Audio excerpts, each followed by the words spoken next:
Good morning, all. We have over 70 on here, so I guess we can start. Sound check. Can somebody let me know if you can hear me? Oh, let me check that. Sound check. Good.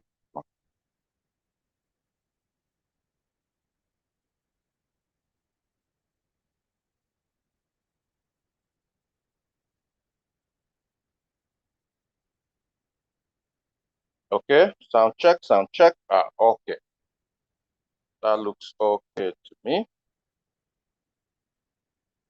Okay. So in the last class, we talked about electrochemical cells. We looked at batteries. We're able to learn that you can have a one-cell battery or a multiple-cell battery. In multiple-cell batteries, the cells will be arranged in series. Series therefore means that their currents will be additive. So that's to say, if you have two cells and they both have 2 volts, the battery will have a total of 4 volts, as in contrast to when you have them in parallel. We looked at 7 different kinds of batteries, starting from the lead storage battery, which we said not only is it non-rechargeable, but it's also bad for the environment. And up to true dry cell, the chancellors, mercury, down to the lithium ion, which we said is rechargeable. And rechargeable means that the reaction that converts the chemical energy to electrical energy can go either way. So you can have within that battery chemical energy going to electrical energy going back to chemical energy. And so the life of the battery is prolonged until maybe the components decompose or deteriorate. Then the battery becomes useless. It goes without saying that rechargeable batteries are better than non-rechargeable batteries. We then went ahead to look at standard potential, when we said that when you compare the potential of any cell to that of hydrogen gas, you get the standard potential of that cell. We did give the general equation for calculating that as E naught cell equals E naught oxidation plus E naught reduction. We now said that because it's a reduction process, whenever you are using this equation, you have to convert the oxidation process to a reduction process, or you have to regard the oxidation process as a reduction process. And the simple way you do this is by changing the charge of the potential, of the standard potential, the E naught of that cell. So if it is plus as oxidation, you change it to minus for it to become a reduction process. And if it is minus as an oxidation process, you change it to plus for it to become a reduction process.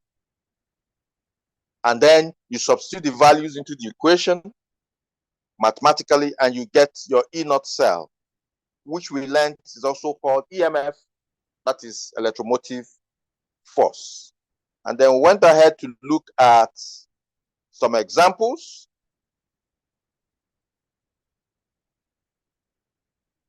We said that usually you can just have reactions, and if you're just giving values, it's now up to you to look at the 2 half reactions you've been given, decipher or determine which is the reduction process, which is the oxidation process. Once you've determined that, you now take their values, you change the sign of the oxidation process, and then you put that and the E naught of the reduction process into the E naught cell equation, and then you get your answer. We said that you have to do this because the whole process is really a reduction process, and we showed a table, a standard reduction potentials table. We also reminded that standard potential is at 1 atmospheric pressure, 25 degrees centigrade in 1 molar solution. Okay. More importantly, I keep emphasizing it. I said you should look at the difference, note and know the difference between an electrolytical cell and an electrochemical cell. Where is that slide? Where we said that in the electrolytical cell, the cations go to the cathode, so the cathode is the negative electrode in an electrolytic cell, and the anode is the positive electrode, because anions which are negatively charged go there. But that's in an electrolytic cell or in the process of electrolysis.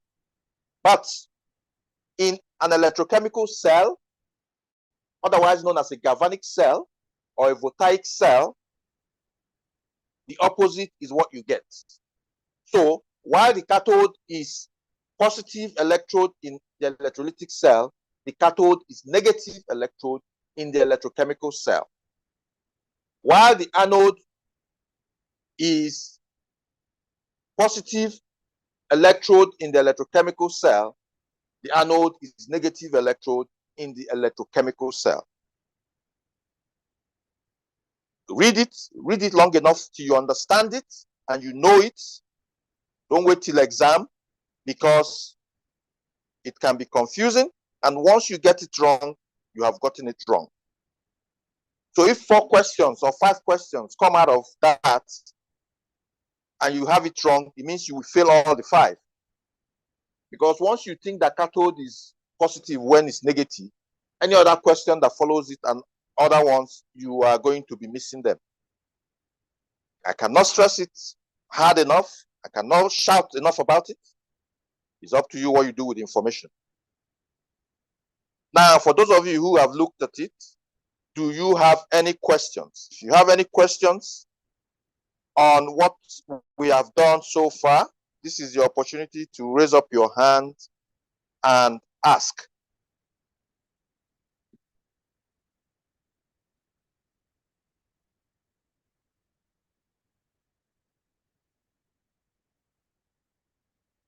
No questions? Okay. If you have no questions, let's look at this example. Say, consider a zinc copper couple. Now, this has been written like this, and then you have the equation. You can see that the anode is written first, then the anode electrolyte, then the 2 strokes to show the salt bridge, and then the cathode electrolyte and the cathode itself. Sometimes this can be written in Fsc, and then you are asked to write the equation. So you should know it.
Oil rig means oxidation is a loss, electron loss,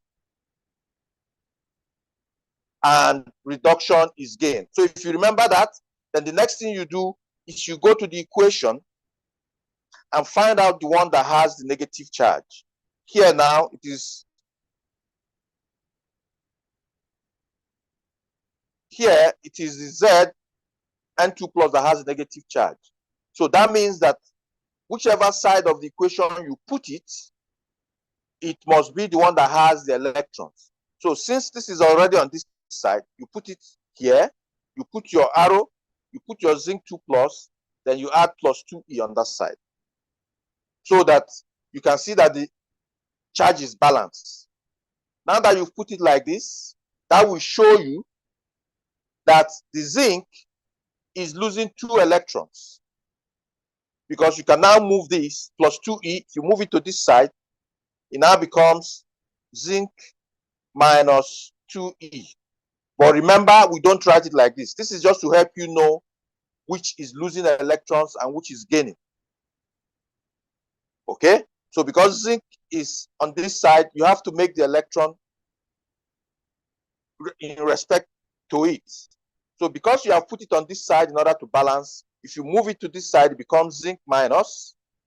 So now you know that it is the zinc metal that is losing 2 electrons.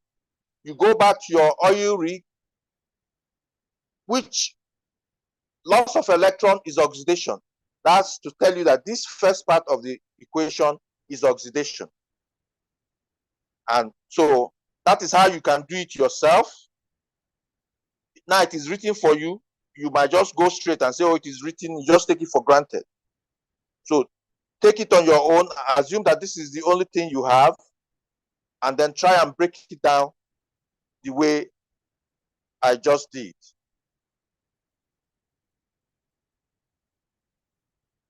Okay, so the anode is the oxidation. Remember, again, you have to remember that in electrolytic cells, oxidation occurs at the anode. So oxidation at the anode, that is the equation there. You do the same thing for this side, because that's the cathode, you get your reduction. You can see that you're adding your plus 2e minus to this first side. Okay? So that means that is the C2 plus is gaining electron. And that's why is the reduction. Okay? Once you have that bit sorted, the next thing you do is to go to the calculation. Now, the calculation, you'll be given the E0 potential. In this case, we've been given that the E0 potential for zinc to Zn is minus 0.76. Okay?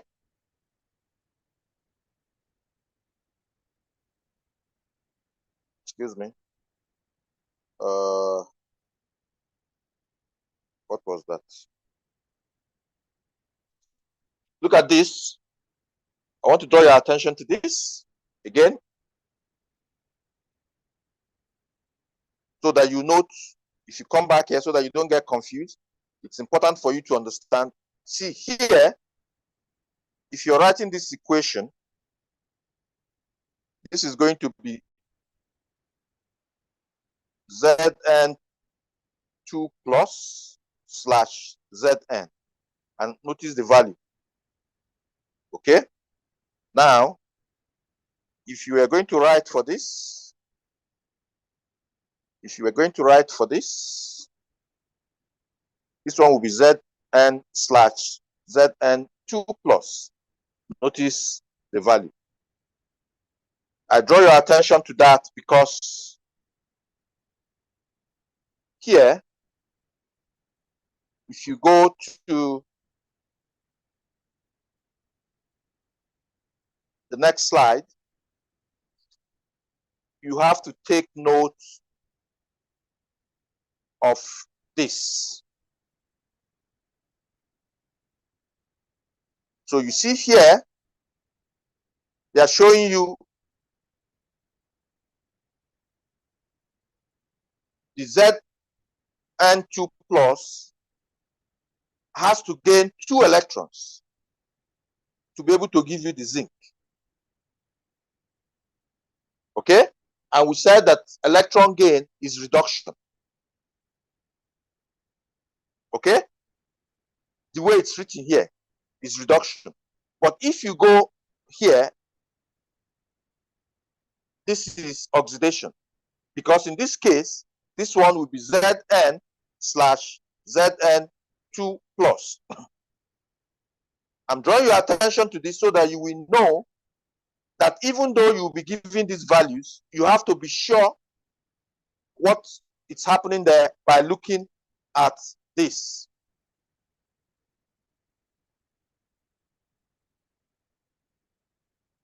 So we've been given this value. So we go to the next slide. How do we calculate that? So this is the formula for calculating standard potential. We already know that. So now look at the oxidation.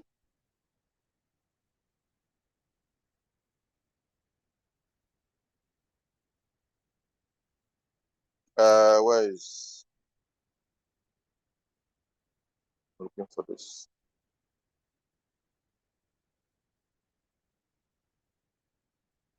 Excuse me.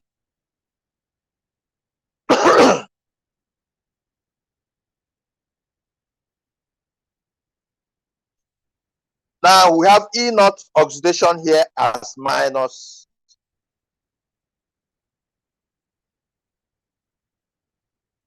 minus 0.76. Hold on a minute, please. I need to check something.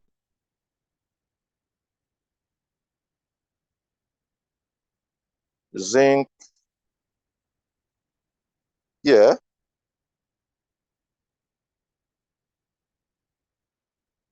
plus that to zinc is minus. Okay, so this is E naught. Lovely. So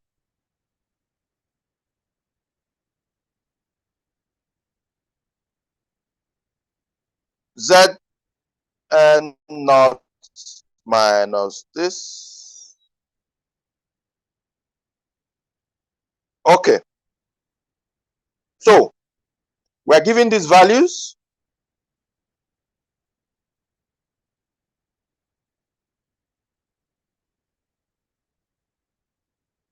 This identified as the E oxidation minus 0.763. Now, because it's an oxidation process, you have to change it to a reduction process. And basically, how you do that is by changing that sign in front of it. And that's why that becomes plus. This is already a reduction process. You are going to leave it like that. So you now come to this equation. Your E naught is E naught this. You have changed it to this. So you substitute it there. Your E naught reduction is this. You put it there. And then this plus this is 1.10 volts. Now, notice that if you had left it as minus 0.763, it would have been minus 0.763 plus 0.337. And that will give you 4. No, sorry. Where's my eraser?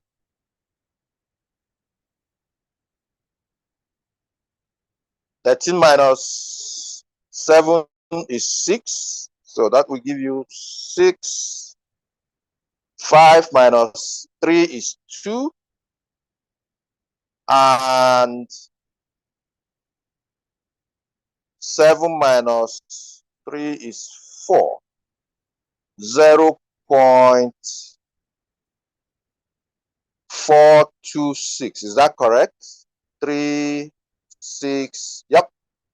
So if you had left this as minus 0.76, your answer would have been minus 0.426 volts. And I can assure you that because you are doing multiple choice, you're going to see this answer as one of your options. If you choose it, you've got it wrong. So take note of that.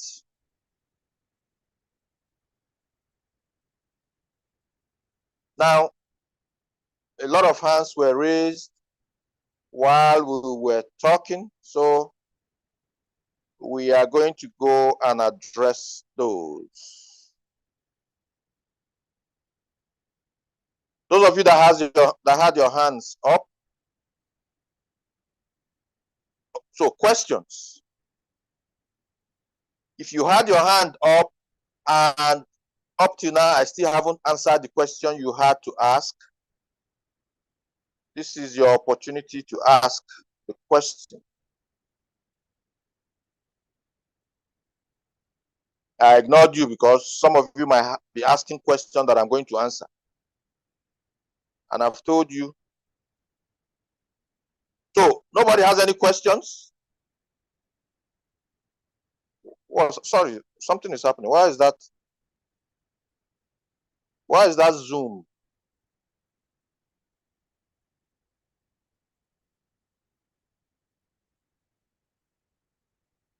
Sir, repeat the difference between electrolytic. Go and read it. Sir, I can't hear you at 9:21. Oluwabusola Fanimoku, can you hear me now? Oluwabusola, I cannot. Nobody can hear. Nobody can hear. What is going on? Jenkins has his hand up. Jenkins, please unmute yourself and ask your question.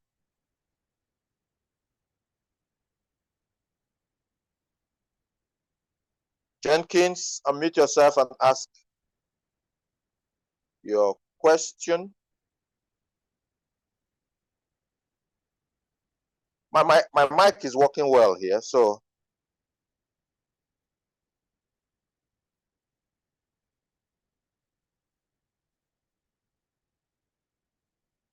Does anybody have any?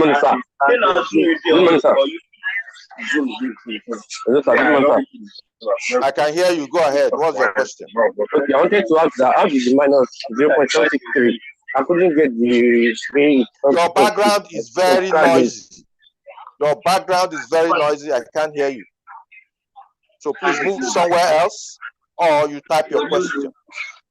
I'll give the rest to Ibuku. Sir, I said the minus 0.763 that turned to positive 0.763. That I did not get that when you were saying it, like I could not hear. Someone is making noise in the background. I cannot hear. Just hold on. Just hold on. Let me find out. Let me find who that person is. Jenkins, the noise is coming from where you are.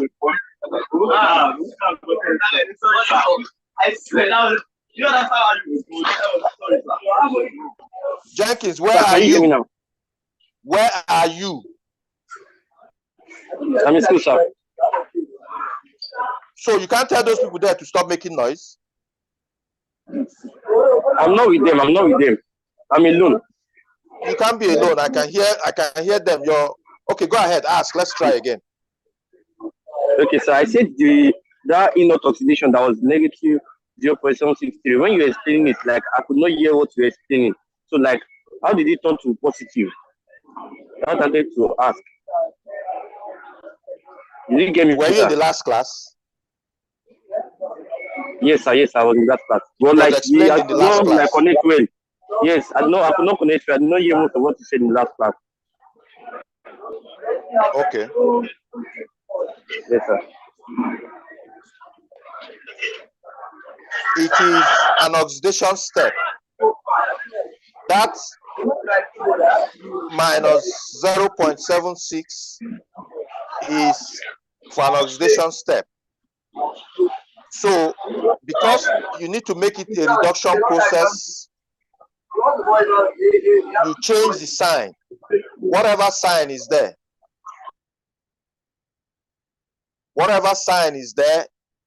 you change it.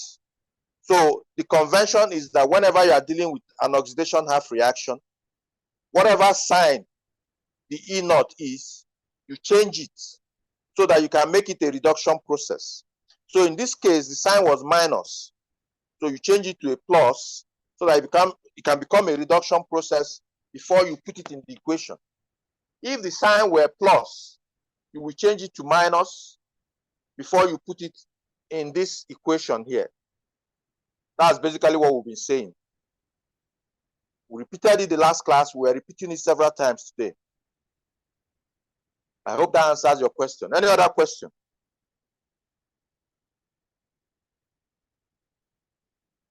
Any other question?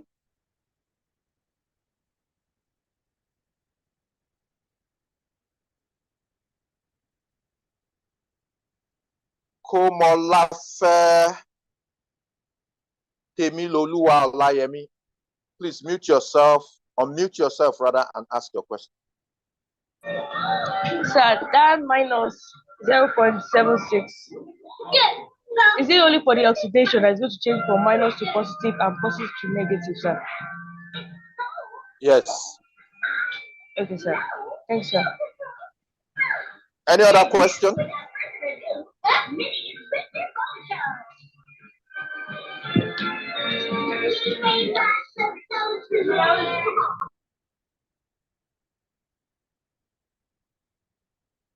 Any other question? Okay, no other question. So we move. Now, I said this is a standard. These values are here. You do not need to cram them. If you need any of these values, they will be given to you. But this has been put here so that you will understand what is going on. You can see that this is the reduction potential.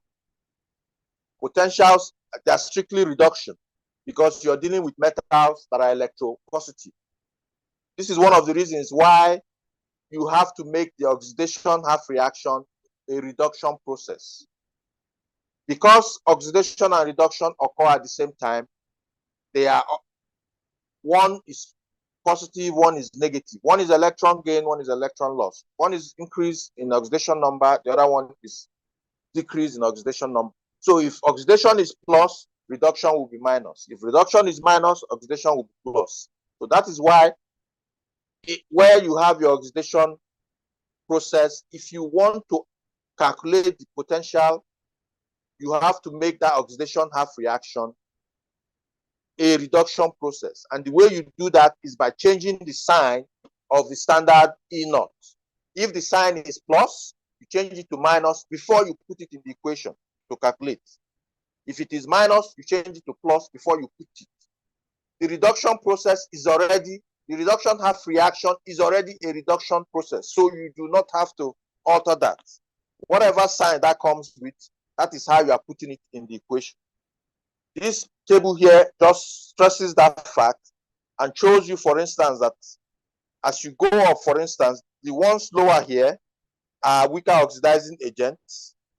Oxidizing agents will usually cause oxidation, and the oxidizing agent is usually reduced. So whatever it is the opposite thing. And I remember telling you at the beginning, you have to, that's why we put out those terminologies and explain them. If you confuse them, and they are very easy to confuse, if you confuse them, you are going to have problems. You must know the difference between oxidizing agent and the process oxidation.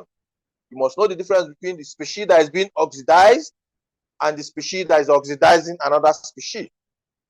The species that is oxidizing another species is the oxidizing agent.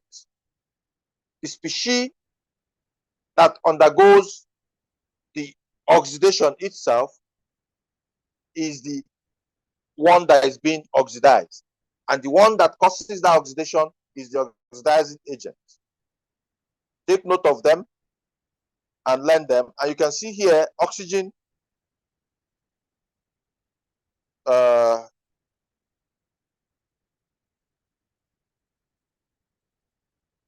was going to say that here, you can see that when the proton or H plus gains electron to give you the hydrogen gas, it has an E naught of 0 because that's the standard.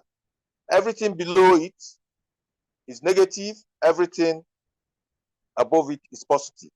And usually the more negative one is usually the oxidation step. Okay, so now these things we've been talking about, electrolysis, electrochemical cells, they can manifest in nature. And one of the ways they manifest is corrosion, what you commonly know as corrosion. Some of you who live in upstairs that are surrounded by bungalows or one-story buildings, if you look at their roofs, if they've been roofed with corrugated zinc sheets, you find out that many of them are brownish. But if you see a new zinc sheet, it is usually silvery, shiny. So from shiny to brownish, it has experienced the process of corrosion. Some of you have taps in your houses. You can see the shiny part turning to brown. Or those who have pipe-borne waters, or you pass roads that have pipe-borne waters, you see them passing in gutters. In the olden days, now they use pipes, what you call plastic, they are PVC pipes. But if you go to the older areas, if you go to places like Yaba, Folagoro, Akoka, or if you go to the island, Ikoyi, those places that many of them are being replaced now anyway, but the point being made is that iron can rust or can get corroded. Okay, so corrosion is the oxidative deterioration of metals. When metals undergo redox reactions, obviously when they are oxidized, once there's oxidation, it means there's reduction. So if there is oxidative deterioration, it means there's also reduction occurring at the same time because they occur simultaneously. So corrosion is a redox reaction. It occurs on metals, and it also obeys the reduction potential rules. So corrosion is commonly known as rusting in iron. Now,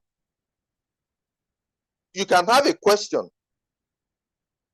in the exam, for instance, where it says rusting occurs in one of the following, and then you are expected to choose one of them.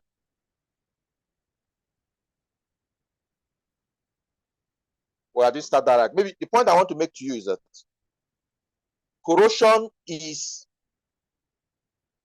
wow, my battery is done. Corrosion is oxidative or redox reaction of metals on all metals. But when corrosion occurs in iron, the metal called iron, that process is called rust or rusting. So you have to take note of that, depending on how the question goes. Rusting does not occur on all metals. Rusting is corrosion on iron. So you can get a question of where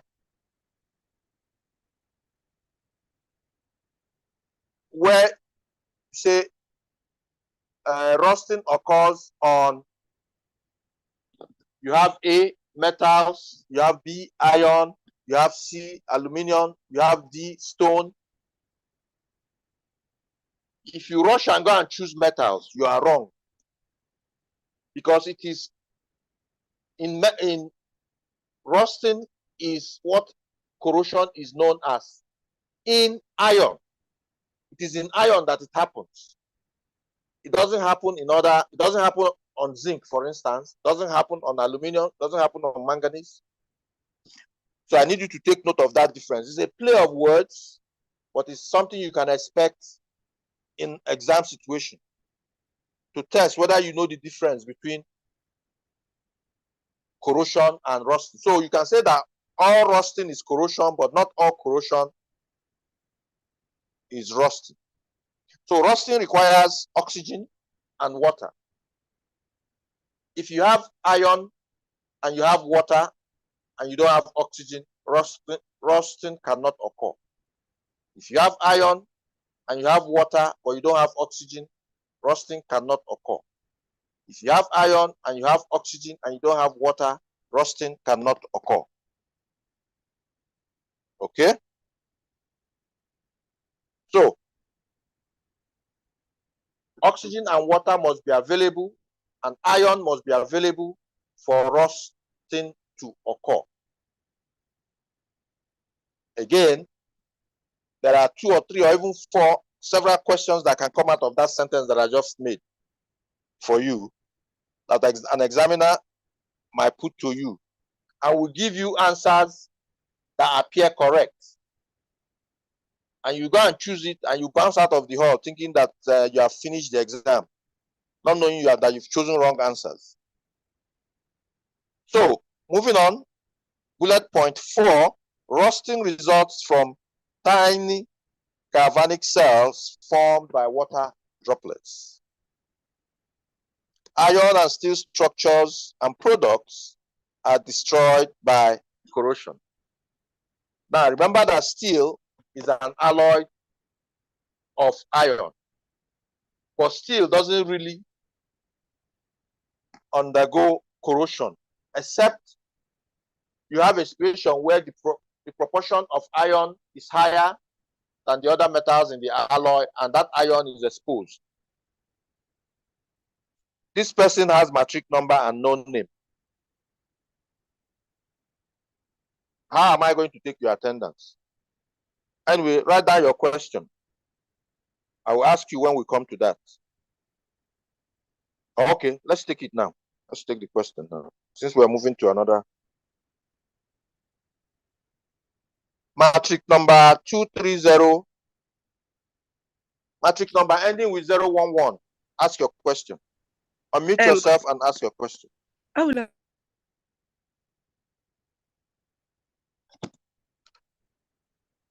Hello, we have lost you.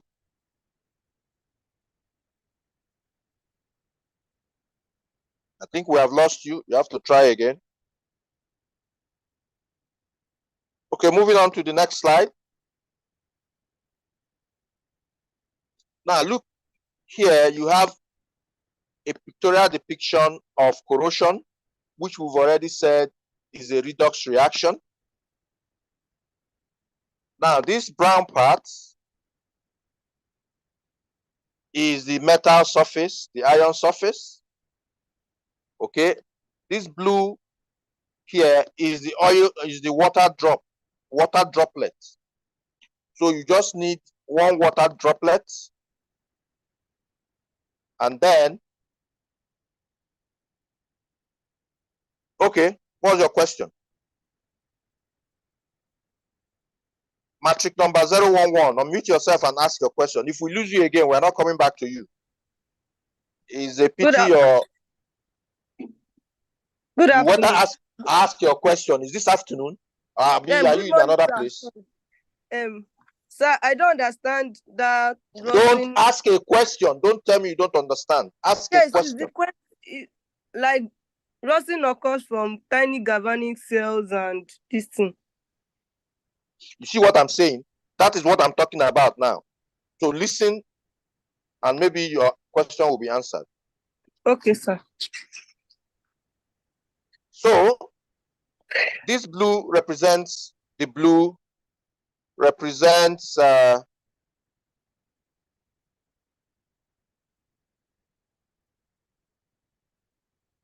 water droplets. I am going to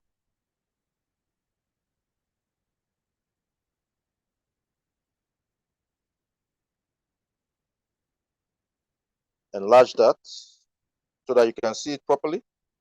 So that is the water droplet. Now look at this point here. That's where you've had the rust. The ion that is there has reacted. So what happens? The water covers it, and the oxygen from the atmosphere comes in as the oxidant, and the ion that was Fe now loses 2 electrons, okay, to become, because of the water, it's able to ionize, and so you can now have the Fe2 plus, okay, by losing 2 electrons from the ion itself.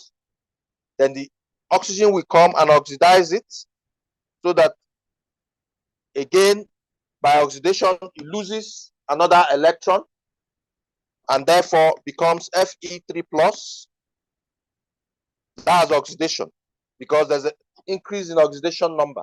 So that's oxidation. Or there is loss in electron. There's loss of electron. That's also oxidation. This oxidation is caused by this oxygen, which is the oxidant. And then you have your Fe3 plus. And that Fe3 plus is this. It is brown. And then it collects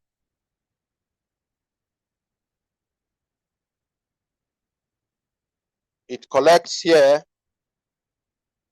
So let me take that out.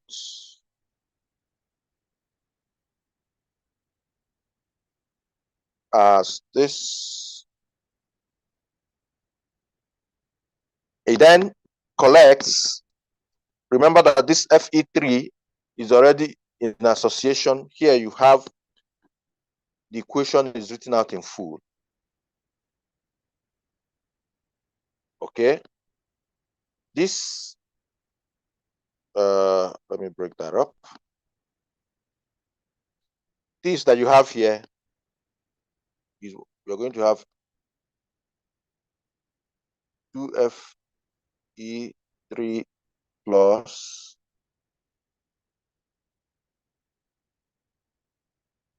3O3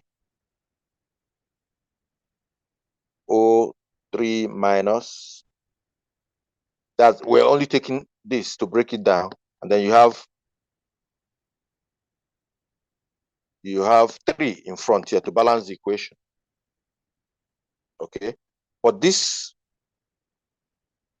here is the chemical formula of the rust you see. That brownish stuff that you see.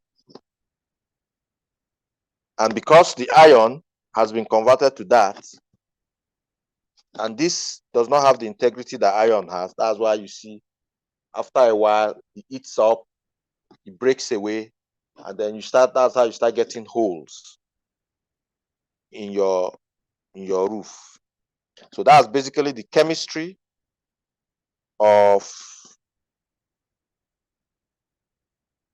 rusting.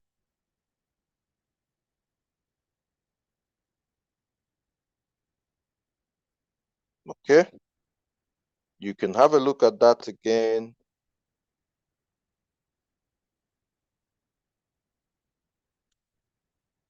And see what we are talking about. So on this side, on the ion itself, you can see the reaction going there. So this ion loses 2 electrons, and that's why you have your Fe2 plus there. Okay. And then you can see the oxygen that comes in. The oxygen that comes in now acts as the cathode because it's going to gain 4 protons. The 4 protons are from the water molecule. Okay. Against that. And then you have, let's take that off. And then you have your reaction. You can see that is the water. So if you move these 4 electrons on this side, what's happening to? If you move these 4 electrons from this side to this side, it will tell you that obviously 2 molecules of water loses 4 electrons. That means that 1 molecule of water will lose 2 electrons. Okay, as if you were to move this here. But what is happening here is that the oxygen is gaining 4 electrons with the proton in order to give you this. These reactions have actually been combined just to make it a little bit easier. Okay, so here you can see it's been broken down to the oxidation and the reduction step. The oxidation step has ion losing 2 electrons to form the ion, which is Fe2 plus. And then the reduction has oxygen gaining 4 electrons in the presence of 4 protons to give you 2 molecules of water. Okay, so now if you look, you say the overall reaction, you will notice, you close now. You notice that you have 4 electrons here. So, before you can do the overall, you have to balance so that you put 2 here. And then you put 2 here so that this becomes 4E. So that this 4E will cancel this. And that's how you will get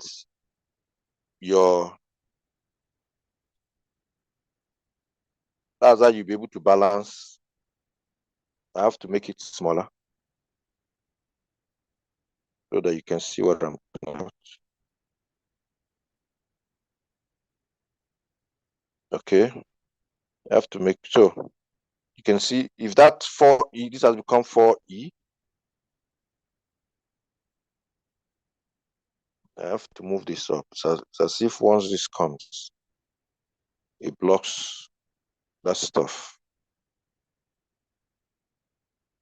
So that's if you see that the 4E is no longer in the overall because it's been removed, and that this has become 2Fe. That's how it became 2Fe, in order to balance this number of electrons so that the equation will be balanced. Okay, I see there are questions. So if you have any question, please raise up your hand and we shall answer them. Oh, okay, these ones have already been dealt with. Okay, these ones have all been dealt with. So any other question? None. So we move to the next. So how do you prevent this? One of the ways is by galvanization.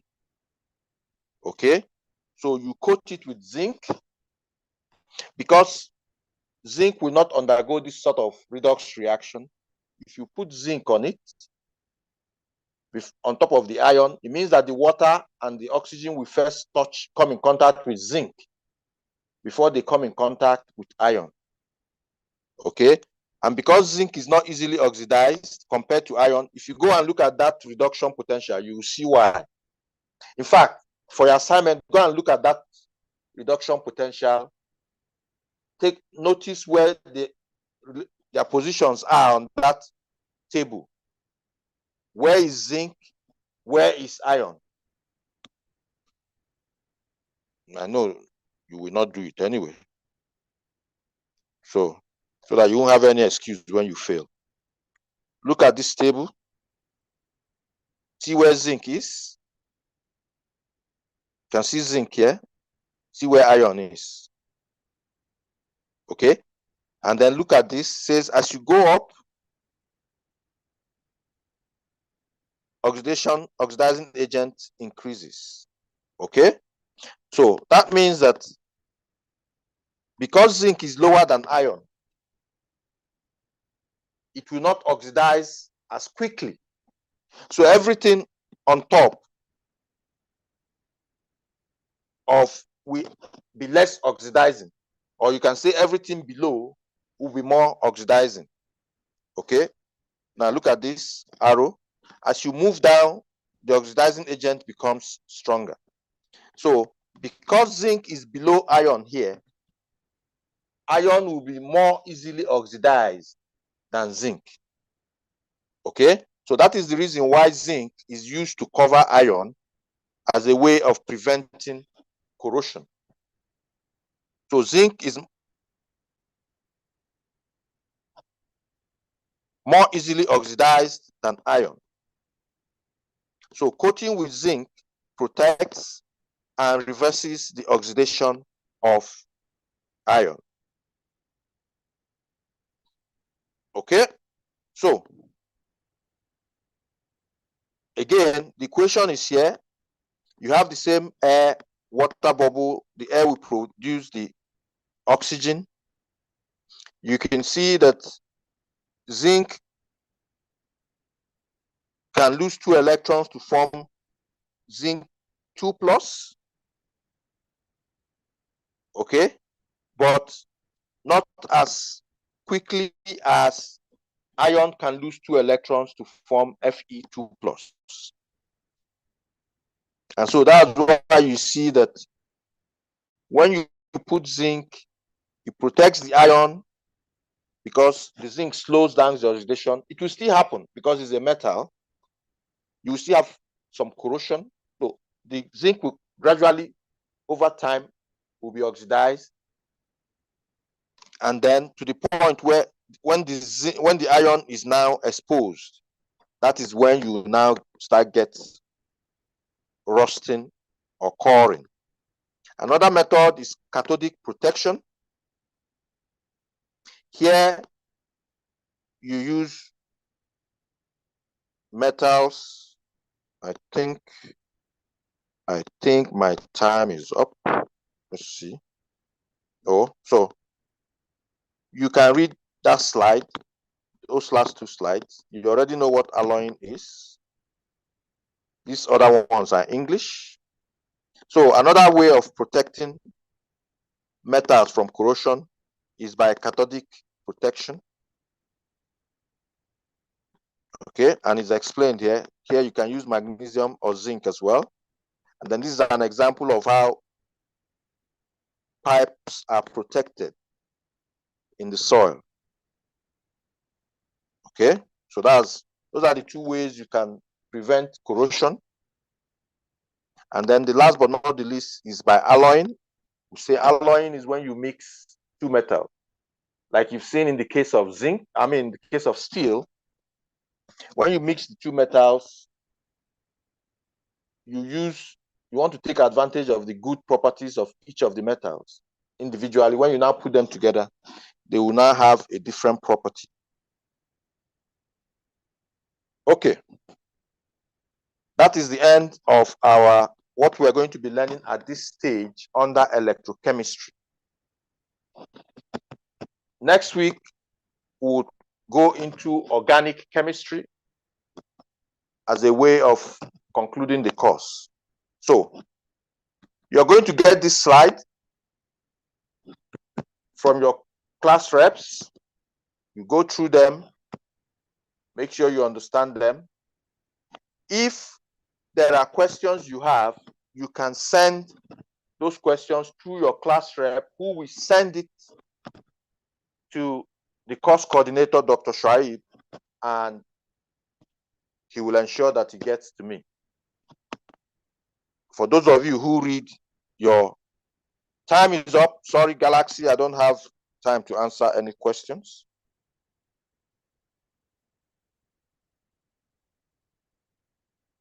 So if you have any questions, send to your class rep. Your class rep will send to Dr. Shaib, who is the course coordinator, and then he will get it to the appropriate lecturer.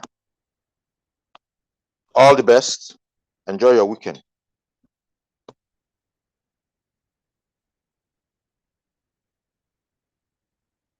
Or maybe I should end by asking any questions.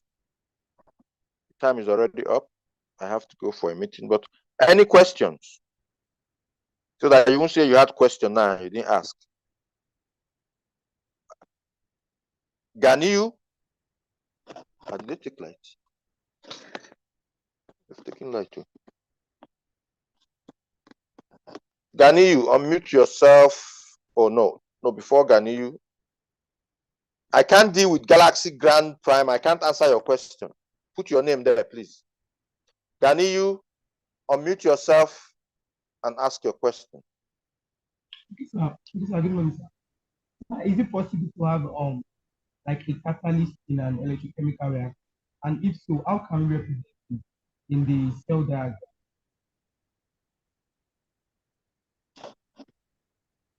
I'm not aware you can have a catalyst. The redox reaction is already reactive on its own. It's already self-propelling.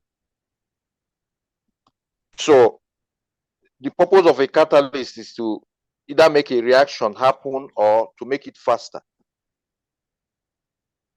The redox reaction, because it's already reversible, and except if you're saying if there's a potential for redox reaction to happen, but it's not happening, then you can use a catalyst to activate it to happen. But once it starts, it's self-propelling on itself. So you don't need here you're interested in the oxidation and reduction, not how the oxidation and reduction starts. So perhaps you will need a catalyst to start it, in which case, as far as the redox reaction is concerned, it's really not important what starts it, because as a catalyst anyway, it's going to. So for your level, at this stage, the answer to your question will be no, because the reduction or oxidation is self-propagating on itself.